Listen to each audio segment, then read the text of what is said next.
Aga filmimaastikul on seis väga-väga hea. Tänu režissööride pöördumisele tuleb välja, et meil on 60 kvaliteetset režissööri. Kõik oli seal pöördumises kenasti paremusjärjestusse pandud. Tanel Toom oli esimene, Ilmar Raag oli kohal number 5. Maimik ja Tolk tulid seal juba tagapool. Aga kui meil on tagumine ots juba selline, siis on seis väga-väga hea. Ja filmilinnak pandi listi, mis on super. Varsti on see püsti ja siis hakkame seal filme tegema nii, et vähe ei ole. Muidugi tekib küsimus, mis filme teha, sest hetkel üks suur remake'ide tegemine käib. Tekib küsimus, kas tõesti ei ole originaalstsenaariumeid, kas tõesti ei ole ideid. Jumal, need on ju seisavad õhus, lihtsalt tuleb üles korjata. Praegu on ideede uputus, ma ütleks. Ise kirjutan ühte stsenaariumi hetkel. Triller, külmladu, ühe kuuma ruumi lugu. Kel on huvi, võtke ühendust, annan hea hinnaga ära. Ega tegelikult kõik on tehtud raamatute pealt. Võtke, minge Selverisse, võtke raamaturüüli ette, võtke aga kätte näiteks, kus on Ivo Feld, kus ta on, istub siin saalis, lehvita palun. Aha, sealpool, jaa, väga hea, tõde õigus, hea film.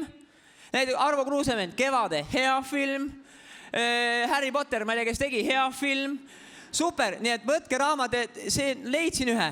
Olemas, põmm, palun väga, vaadake, see stsenaarium on ennast ise kirjutanud. Siin ei ole vaja teha suurt midagi. Urmas Reinsalu, välisminister, siin on isegi teemad antud, koroonakriis, Isamaa, EKRE ja Keskerakond valitsuses, tormid maailmas, siin 3 erinevat teemat, tervishoid, poliitika, looduskatastroofid, palun väga, andke kuuma lihtsalt ja vaadake, teil on olemas plakati foto juba.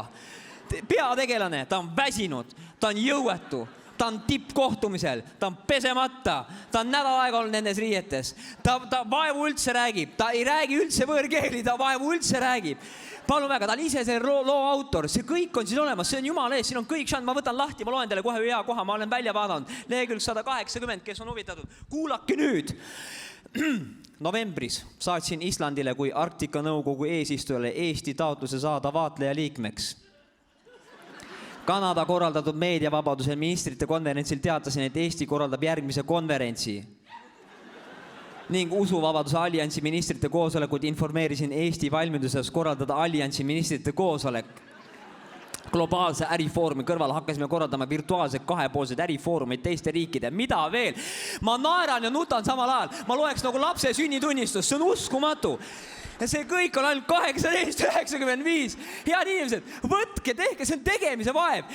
Palun, kas me saaksime saata selle Ivo Feldile? Palun, Ivo, ma ei taha seda 18,95. Saatke palun talle.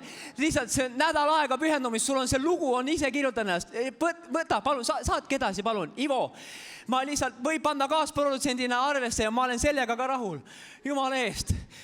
Oh, ma saan aru, see erutab mind. See võtab higiseks.